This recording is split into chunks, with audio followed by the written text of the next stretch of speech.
രാഷ്ട്രീയ കേരളം ഉറ്റുനോക്കുന്ന പ്രത്യേകിച്ച് നിലമ്പൂരിലെ തെരഞ്ഞെടുപ്പിൽ ഘടകമാകുമെന്ന് തന്നെത്താനെ വിശ്വസിക്കുന്ന അൻവർ മത്സരിക്കാൻ ഉണ്ടാകുമോ എന്നുള്ളതാണ് ഏറ്റവും പ്രധാനപ്പെട്ട വിവരമായി ഇനി പുറത്തു വരാനുള്ളത്. അവസാന നിമിഷം നാമനിർദ്ദേശ പത്രിക അൻവർ പിൻവലിക്കുമോ എന്ന ആകാംക്ഷയിലാണ് നിലമ്പൂരും രാഷ്ട്രീയ കേരളവും. നാമനിർദ്ദേശ പത്രിക സമർപ്പിച്ച PV അൻവർ പ്രചാരണരംഗത്ത് സജീവമാകാത്തതും സസ്പെൻസ് വർദ്ധിപ്പിക്കുകയാണ്. മരിച്ചാലും പിൻവലിക്കില്ലെന്നാണ് ഇന്നലെ പറഞ്ഞത്. പക്ഷേ പറഞ്ഞത് പലതും വിഴുങ്ങിയ അൻവർ ഇതിൽ ഉറച്ചു നിൽക്കുമോ മാറുമോ എന്നതും പ്രധാനമാണ്. അൻവറിനറിയാം തൻ്റെ രാഷ്ട്രീയ ആത്മഹത്യ ആയിരിക്കും ഈ തെരഞ്ഞെടുപ്പിൽ സ്വതന്ത്രനായി മത്സരിക്കുക എന്നുള്ളത്. ഒരു കുറഞ്ഞ വോട്ടുകൾ പിടിക്കുക മാത്രമല്ല, അത് മാത്രമാവില്ല, വിജയമില്ലെങ്കിൽ അൻവറിൻ്റെ രാഷ്ട്രീയ ഭാവി തന്നെ ഇല്ലാതാകും. കേരള രാഷ്ട്രീയത്തിൽ പിണറായി വിജയൻ്റെ വലം കൈയായി നിറഞ്ഞു നിന്നിരുന്ന അൻവർ അങ്ങനെ അസ്തമിക്കും. നിലമ്പൂർ ഉപതെരഞ്ഞെടുപ്പിൻ്റെ മത്സരചിത്രം ഇന്ന് തെളിയുകയാണ്. നാമനിർദ്ദേശ പത്രിക പിൻവലിക്കാനുള്ള സമയപരിധി വൈകിട്ട് 3 മണിക്ക് അവസാനിക്കും.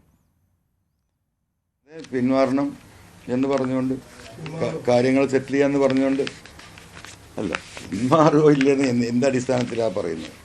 ഞാൻ വളരെ വ്യക്തമാക്കിയ കാര്യമല്ലേ നിങ്ങളോട്. ഞാൻ ഈ വീടിൻ്റെ സ്റ്റെപ്പ് ഇറങ്ങി നോമിനേഷൻ കൊടുക്കാൻ ഇറങ്ങുമ്പോൾ നിങ്ങളെൻ്റെ കൂടെ ഉണ്ടല്ലോ. ഞാൻ എന്താ പറഞ്ഞത്? PV അൻവറിൻ്റെ കൊക്കിൽ ജീവനുണ്ടെങ്കിൽ മരിച്ച് വീഴേണ്ടി വരും, അതുവരെ ഞാൻ ഈ പോരാട്ടം തുടരുമെന്ന് പറഞ്ഞിട്ടുണ്ടെങ്കിൽ ഒറ്റ വാക്കേ എനിക്കുള്ളൂ.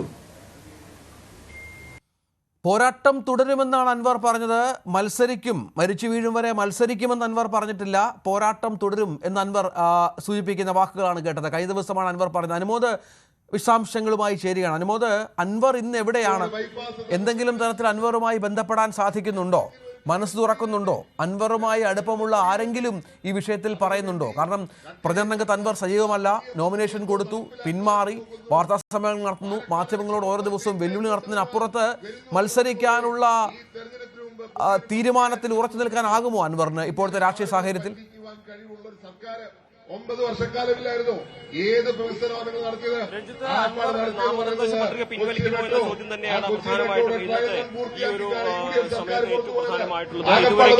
മത്സരവുമായി മുന്നോട്ട് പോകുമെന്ന് തന്നെയാണ് അറിയുന്നത്. പക്ഷേ ചർച്ചകൾ, ആലോചനകൾ നടക്കുന്നുണ്ട്, ഉപാധികൾ മുന്നോട്ട് വരുന്നുണ്ട്.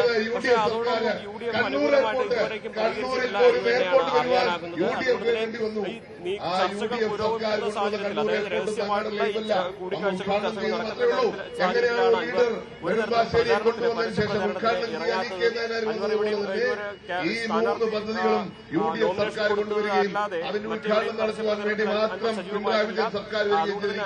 ഞാൻ ചോദിക്കട്ടെ, ഒരു പദ്ധതിയെങ്കിലും ഈ സർക്കാർ തറക്കല്ലിട്ട് പൂർത്തിയാക്കാൻ സാധിച്ചിട്ടുണ്ടോ? അതിന്റെ എല്ലാ സാധ്യതകളും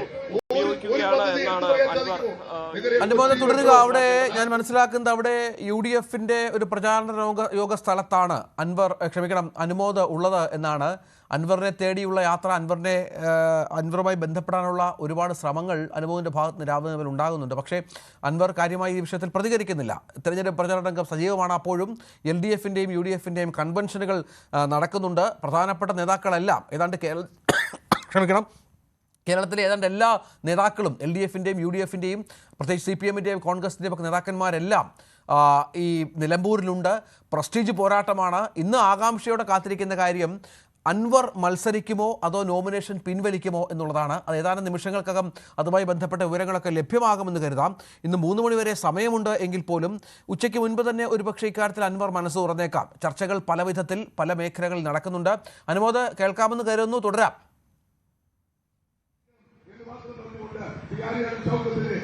തീർച്ചയായും അൻവർ ചില ഉപാധികൾ UDFന് മുൻപിൽ വെച്ചിട്ടാണ് ഈ ചർച്ചകൾ നടത്തുന്നത്, അല്ലെങ്കിൽ കൂടിക്കാഴ്ചകൾക്കും സമവായങ്ങൾക്കും ശ്രമം നടത്തുന്നതെന്നാണ് അറിയാൻ കഴിയുന്നത്. അത് UDF ഇതുവരെ അംഗീകരിക്കുന്ന ഒരു സാഹചര്യം എത്തിയിട്ടില്ല. അതുകൊണ്ട് തന്നെ ഇന്ന് 3 മണി വരെ സമയമുള്ളതുകൊണ്ട് ഇത്തരം നീക്കുപോക്കുകൾ തന്നെയാണ് പരമാവധി ശ്രമിച്ചുകൊണ്ടിരിക്കുന്നത്. പക്ഷേ അന്തിമമായ ഒരു തീരുമാനത്തിലേക്ക് ഇപ്പോഴും വന്നിട്ടില്ല. അൻവറിന്റെ ഉപാധികൾ എത്രത്തോളം കോൺഗ്രസ് അംഗീകരിക്കുമെന്ന് പറയാനും കഴിയുന്ന സാഹചര്യമല്ല. മാത്രമല്ല അൻവറിനെ സംബന്ധിച്ച് ഇപ്പോൾ ഈ തെരഞ്ഞെടുപ്പിൽ മത്സരിക്കുന്നത് ഇനി UDFുമായി ചേർന്ന് പോകാൻ ഏക വഴി പത്രിക പിൻവലിച്ച് സഹകരിക്കുക എന്നുള്ളത് മാത്രമാണ്. പക്ഷേ VD സതീശിനെയും അരുൺ ഷൗക്കത്തിനെയും ഇത്രയും പരസ്യമായി അതിരൂക്ഷമായ ഭാഷ വിമർശിച്ച് അത്തരത്തിലുള്ളൊരു സ്ഥാനാർത്ഥി, അത്തരത്തിൽ അവരെ വെല്ലുവിളിച്ചൊരു സ്ഥാനാർത്ഥിയായി നിൽക്കുമ്പോൾ ഇനി എത്രമാത്രം പിന്തിരിയാൻ കഴിയുമെന്ന ചോദ്യവും ഉയരുന്നുണ്ട്. അങ്ങനെ പിന്തിരിഞ്ഞാൽ തന്നെ ഈ നേതൃത്വം അൻവറിനെ അംഗീകരിക്കുമോ? നിലവിലെ സാഹചര്യത്തിൽ അൻവർ എന്താണെങ്കിൽ ആ രീതിയിൽ മുന്നോട്ട് പോകട്ടെ എന്നൊരു നിലപാടാണ് VD സതീശനൊക്കെ എടുത്തിട്ടുള്ളത്. ആ ഒരു ഘട്ടത്തിൽ UDF-ലെ ഒരു വിഭാഗം നേതാക്കൾ അൻവറിനെ അനുനയിപ്പിക്കാനുള്ള ചില നീക്കങ്ങൾ നടക്കുന്നുണ്ടെങ്കിലും ഇതിൽ അന്തിമമായ ഒരു തീരുമാനത്തിലേക്ക് UDF എത്തിയിട്ടില്ല എന്നുള്ളത് തന്നെയാണ് മനസ്സിലാക്കാൻ കഴിയുന്നത്.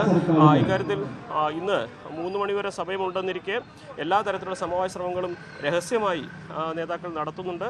അൻവർ ഇതുവരെ അനുനയപ്പെട്ടിട്ടില്ല എന്ന് തന്നെയാണ് മനസ്സിലാക്കാനാവുന്നത്. അൻവറും ഈ പരസ്യ പ്രചരണത്തിന് ഇതുവരെ ഇറങ്ങാത്തതാണ് ഈ ഒരു ചർച്ചകൾ തുടരുന്നു എന്നതിൻ്റെ കൃത്യമായ സൂചന. ഇന്ന് 3 മണിവരെ ഈ ഒരു ശ്രമങ്ങൾ നടക്കുമെന്ന് തന്നെയാണ് അറിയുന്നത്. ഒരുപക്ഷെ പരസ്യപ്രചരണം നടത്താതെ സ്ഥാനാർത്ഥിത്വം പിൻവലിക്കാതെ പ്രചരണത്തിനിറങ്ങാതെ ഒരു മരവിപ്പിക്കുന്ന സാഹചര്യത്തിലേക്ക് അൻവർ തൻ്റെ സ്ഥാനാർത്ഥിത്വത്തെ കൊണ്ടെത്തിക്കുമോ എന്നുള്ളതും കണ്ടു തന്നെ അറിയേണ്ടതുണ്ട്. എന്നാലും ഇന്ന് അൻവറിൻ്റെ നിലപാടിൽ ഒരു കൃത്യമായ ചിത്രം വ്യക്തമാകും. രഞ്ജിത്ത്, ഇത് ഈ ചർച്ചകൾ നടക്കുന്നു എന്ന് പറയുമ്പോൾ UDF-മായി അല്ലെങ്കിൽ കോൺഗ്രസുമായി ബന്ധപ്പെട്ട വിമർശനങ്ങൾ അൻവർ പിന്നോട്ട് പോകുന്നില്ല. പ്രത്യേകിച്ച് VD സതീശനെതിരെ ഇന്നലെയും കടുത്ത വിമർശനം ഉന്നയിച്ചിരുന്നു. ആര്യാടൻ ഷൗക്കത്തുമായി ബന്ധപ്പെട്ട അൻവറിന് ഒട്ടും യോജിക്കാവുന്ന മട്ടല്ല. അങ്ങനെ നിരവധി പ്രശ്നങ്ങളുണ്ട്. ഇതൊക്കെ മാറ്റിവെച്ചുകൊണ്ട് എങ്ങനെ UDF അൻവറിനെ സഹകരിപ്പിക്കും എന്നുള്ളതാണ് ചർച്ചയ്ക്ക് മുൻകൈ എടുക്കുന്നത്. ഇപ്പോൾ ഏത് തലത്തിലാണ്? കോൺഗ്രസിലെ രമേശ് ചെന്നിത്തലയെ പോലെയുള്ള നേതാക്കൾ അൻവറുമായി അടുപ്പം പുലർത്തുന്നവരുണ്ട്. ഒപ്പം ലീഗുമായി ബന്ധപ്പെട്ട നേതാക്കൾക്ക് അൻവർ UDF-നൊപ്പം ചേർന്നാൽ കൊള്ളാമെന്നുണ്ട്. ആ തലത്തിലാണോ അനുമോദ് ഈ ചർച്ചകൾ പുരോഗമിക്കുന്നത്? അല്ലാതെ മറ്റ് അൻവർ അങ്ങോട്ട് ആവശ്യപ്പെട്ട് ഒരു ചർച്ചയ്ക്കുള്ള കളമൊരുക്കലുണ്ടോ?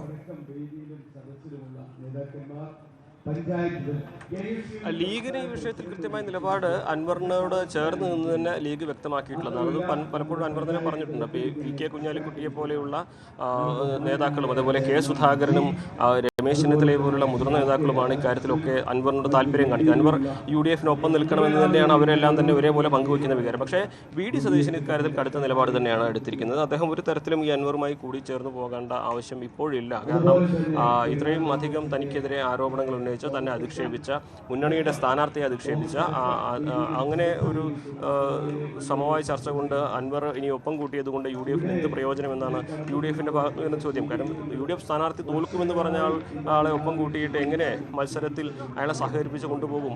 അത് ഈ ഒരു ഘട്ടത്തിൽ ആലോചിക്കുന്നതിനോട് യോജിക്കാൻ കഴിയില്ല എന്ന് തന്നെയാണ് VD സതീശൻ അടക്കമുള്ളവരുടെ ഭാഗത്തു നിന്നുള്ള ഒരു വലിയ അവരുടെ നിലപാടായിട്ട് അവർ പ്രഖ്യാപിച്ചിട്ടുള്ളത്.